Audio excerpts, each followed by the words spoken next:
Halo semuanya, perkenalkan nama saya Mardiana Desdelimoi dengan NIM 210106048, mahasiswa Pendidikan Kimia Universitas Nusa Cemina Kupang semester 6 kelas B.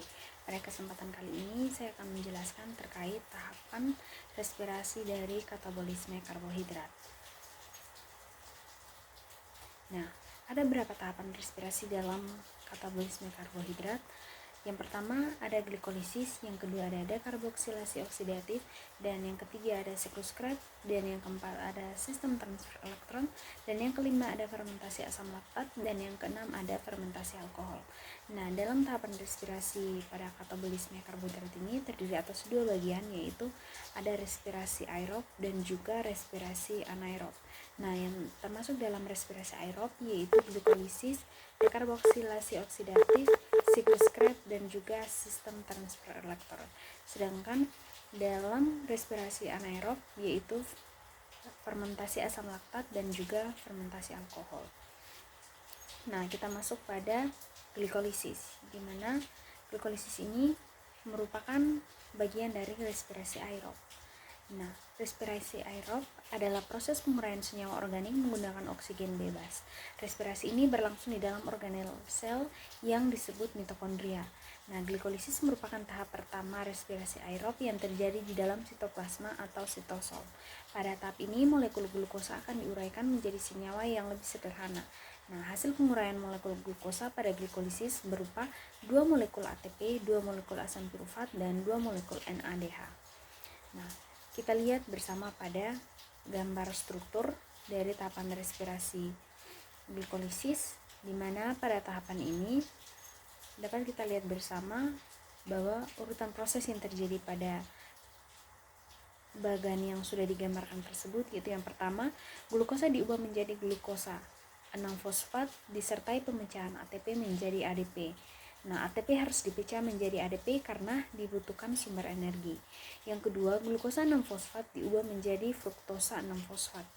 Yang ketiga, fruktosa 6-fosfat diubah menjadi fruktosa 1,6 difosfat disertai pemecahan ATP menjadi ADP. Kemudian, fruktosa 1,6 difosfat atau 6 atom C dipecah menjadi 1 molekul gliseraldehid 3 fosfat atau PGAL 3 atom C dan 1 molekul dihidroksiaseton fosfat atau DHAP atau yang 3 atom C. Kemudian molekul DHAP diubah menjadi senyawa PGAL sehingga terbentuk 2 molekul PGAL. Kemudian molekul PGAL diubah menjadi senyawa 1,3 bifosfogliserat dengan cara mengikat PI atau fosfat organik. Setiap satu molekul PGAL menghasilkan 1 NADH. Kemudian 1,3 bifosfogliserat diubah menjadi 3 fosfogliserat. Nah, pada reaksi ini dihasilkan ATP sebagai sumber energi.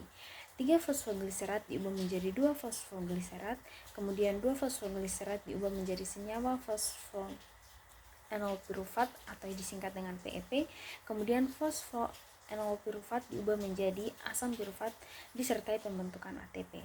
Nah, ATP atau adenosin trifosfat merupakan sumber energi yang nantinya digunakan untuk transfer aktif menuju mitokondria untuk 2 molekul NADH yang dihasilkan akan ditransfer ke tahap transfer elektron. Nah, dari tahap glikolisis ini terdapat ringkasan dari tahap glikolisis yang dapat kita lihat bersama pada samping gambar yang sudah saya gambarkan, yaitu glukosa ditambah 2 ATP akan menghasilkan 2 asam pirufat ditambah 2 NADH ditambah 2 ATP. Tahap selanjutnya yaitu dekarboksilasi oksidatif. Ini masih merupakan bagian dari respirasi aerob. Nah, tahap kedua setelah glikolisis adalah dekarboksilasi oksidatif. Nah, tahap ini berlangsung dalam mitokondria. Reaksi pertama diawali dengan perubahan asam pirufat menjadi asetil koenzim A atau asetil KOA. Perubahan tersebut menghasilkan molekul CO2 dan NADH. Artinya, satu molekul asam pirufat akan menghasilkan satu molekul asetil KOA, CO2, dan NADH. Oleh karena itu, pada tahap glikolisis dihasilkan 2 asam pirufat, maka dekarboksilasi oksidatif menghasilkan 2 molekul asetil KOA, 2 molekul CO2, dan 2 molekul NADH. Nah, dapat dilihat bersama pada gambar yang sudah saya gambarkan, di mana ini merupakan tahap dekarboksilasi oksidatif, yang dimana urutan prosesnya yaitu yang pertama, asam pirufat yang terbentuk pada tahap glikolisis akan melepaskan gugus karboksilat atau COO-. Nah, gugus tersebut akan diubah menjadi CO2. Kemudian sisa atom C dalam bentuk CH3COO- akan mentransfer kelebihan elektronnya pada molekul NAD+,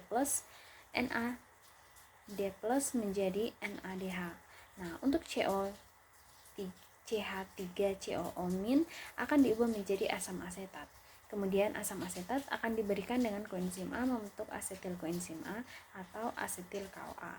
Nah, untuk memudahkan pemahaman kita bersama, sudah saya gambarkan secara ringkas tentang tahapan dekarboksilasi oksidatif yang dapat dilihat di bawah gambar tahapannya, yaitu 2 asam pirufat ditambah 2 koenzim A menghasilkan 2 asetil KOA ditambah 2 CO2 ditambah 2 NADH. Selanjutnya yaitu siklus Krebs. Nah, siklus Krebs adalah tahapan ketiga dari serangkaian proses respirasi aerob. Nah, pada tahap ini akan dihasilkan 2 molekul ATP, 6 molekul NADH, 2 molekul FADH2, dan 4 molekul CO2. Dapat kita lihat bersama pada tahapan siklus Krebs yang sudah saya gambarkan. Di sini siklus Krebs terdiri dari 8 tahap, di mana diantaranya yang pertama proses pembentukan sitrat. Nah, dalam proses ini terjadi penggabungan antara molekul asetil KOA dengan oksaloasetat yang membentuk asam sitrat yang dibantu dengan enzim asam sitrat sintase. Kemudian yang kedua, sitrat yang dihasilkan dari proses sebelumnya akan diubah menjadi isositrat dengan bantuan enzim akotinase yang mengandung Fe2+. Kemudian yang ketiga, terjadi proses dekarboksilasi atau perombakan pertama kali, di mana isositrat yang terbentuk dari tahapan sebelumnya dioksidasi menjadi oksalosuksinat yang terikat oleh enzim isositrat dehidrogenase. Pada tahap ini, isositrat diubah menjadi alfa ketoglutarat oleh enzim yang sama dibantu dengan NADH. Kemudian yang keempat, terjadi proses pengubahan alfa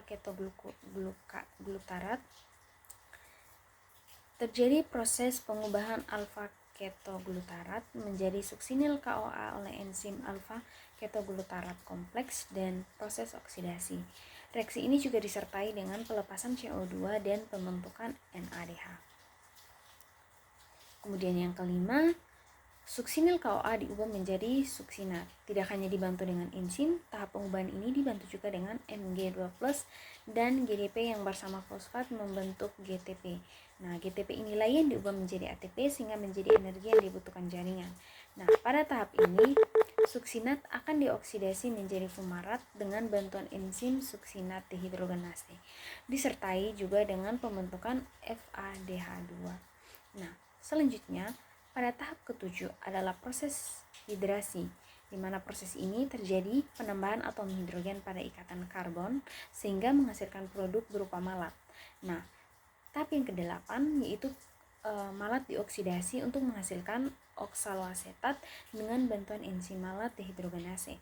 Kemudian oksaloasetat akan menangkap asetil KOA sehingga siklus Krebs akan terus-menerus terjadi. Tidak hanya itu, dalam tahap ini juga disertai dengan pembentukan NADH.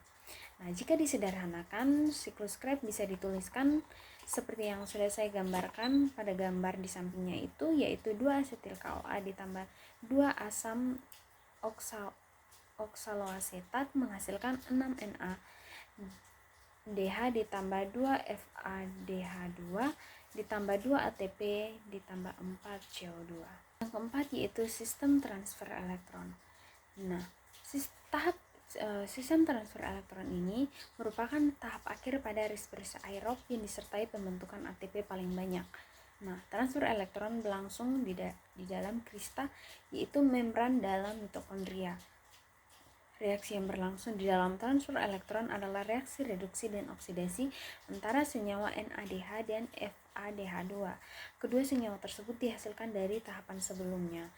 Senyawa yang terlibat dalam transfer elektron adalah koenzim Q, sitokrom B atau CYTB, sitokrom C atau CYTC, sitokrom A atau CYTA, sitokrom A3 atau CYTA3, dan oksigen. Nah, dapat kita lihat bersama pada gambar yang sudah saya gambarkan terkait tahapan dari sistem transfer elektron, di mana pada gambar ini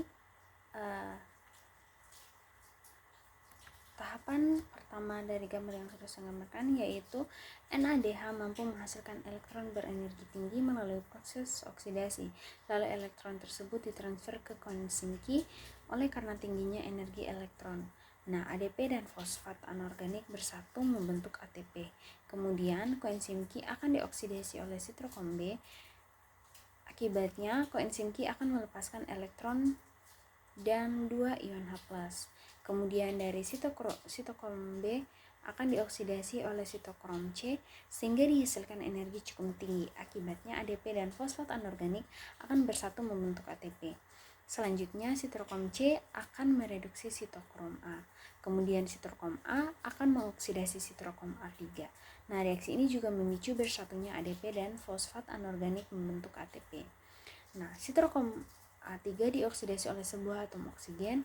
Hasil akhir dari reaksi ini adalah terbentuknya molekul H2O. Kemudian, transfer elektron yang melibatkan oksidasi NADH akan menghasilkan 3 ATP dan 1 H2O. Demikian halnya dengan oksidasi FADH2. Pada oksidasi FADH2, jumlah ATP yang dihasilkan lebih sedikit, yaitu 2 ATP. Hal itu disebabkan oleh kecilnya energi yang dihasilkan dari oksidasi FADH2. Nah, untuk secara ringkasnya, pembentukan ATP dari NADH dan FADH2 dituliskan seperti di bawah bagan yang sudah saya gambarkan, yaitu oksidasi 1 NADH akan menghasilkan 3 ATP, sedangkan oksidasi 1 FADH2 akan menghasilkan 2 ATP. Nah, sedangkan dari tahapan glikolisis sampai siklus Krebs, NADH dan FADH2 yang dihasilkan berturut-turut adalah 10 dan 2 molekul, yang artinya dapat kita lihat bersama pada gambar bahwa 10 NADH ditambah 5 O2 akan menghasilkan 10 NAD plus ditambah 10 H2O ditambah dengan 30 ATP, dan 2 FADH2 ditambah O2 menghasilkan 2 FAD plus ditambah 2 H2O ditambah 4 ATP.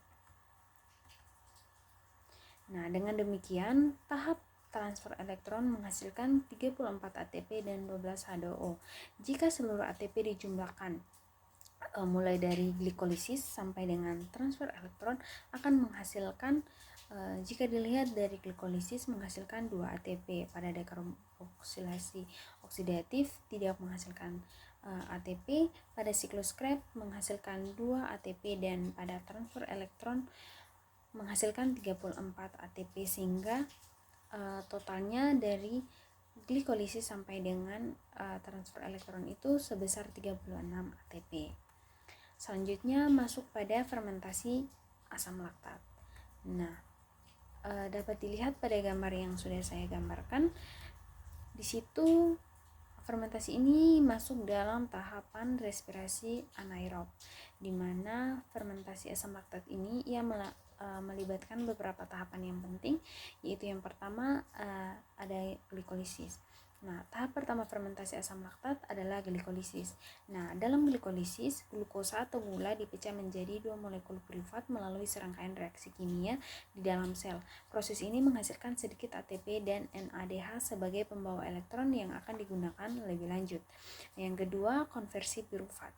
Nah, dalam tahap ini, pirufat yang dihasilkan dari glikolisis diubah menjadi asam laktat. Nah, reaksi ini terjadi dalam kondisi anaerobik atau tanpa oksigen, dan mengubah pirufat menjadi asam laktat menggunakan NADH yang dihasilkan selama glikolisis. Nah, ini membantu dalam mengoksidasi NADH kembali menjadi NAD+, sehingga glikolisis dapat berlanjut. Nah, yang ketiga itu regenerasi NAD+. Nah, salah satu tujuan utama fermentasi asam laktat adalah untuk menghasilkan kembali molekul NAD+ yang dibutuhkan dalam glikolisis NAD+. Nah, dalam glikolisis. Nah, NAD+ ini diperlukan untuk menjaga glikolisis tetap berjalan dengan baik dalam proses konversi pirufat menjadi asam laktat. NADH berubah menjadi NAD+ sehingga digunakan lagi dalam tahap glikolisis. Nah, produk fermentasi asam laktat adalah asam laktat itu sendiri. Nah, asam laktat yang dihasilkan akan menjadi sumber energi bagi sel ataupun mikroorganisme yang melakukan fermentasi. Nah, selanjutnya kita masuk pada fermentasi alkohol. Nah, fermentasi alkohol ini dapat kita lihat bersama pada gambar yang sudah saya lampirkan.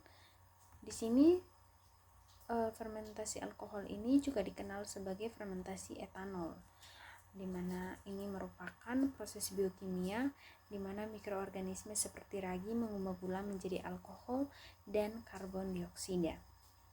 Nah, terdapat beberapa tahapan dalam fermentasi alkohol yang dapat kita lihat bersama pada gambar tersebut, yaitu yang pertama ada proses glikolisis, di mana tahap pertama dalam fermentasi alkohol adalah glikolisis, di mana molekul glukosa dipecah menjadi 2 molekul pirufat.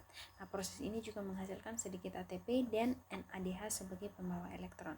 Kemudian dilanjutkan dengan proses dekarboksilasi, di mana pirufat yang dihasilkan dari glikolisis mengalami dekarboksilasi, yaitu melepaskan karbon dioksida, mengubahnya menjadi senyawa yang disebut asetaldehid. Nah, pada tahap ini NADH juga dioksidasi kembali menjadi NAD+. Kemudian yang ketiga, konversi asetaldehid. Nah, asetaldehid yang dihasilkan dalam langkah sebelumnya dikonversi menjadi etanol. Dalam reaksi ini, NADH dioksidasi kembali menjadi NAD+ yang diperlukan untuk menjaga kelancaran glikolisis.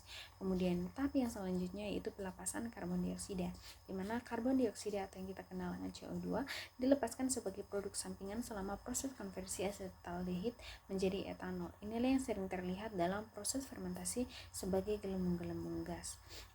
Nah, hasil akhir dari fermentasi alkohol adalah pembentukan etanol atau alkohol dan karbon dioksida sebagai produk sampingan.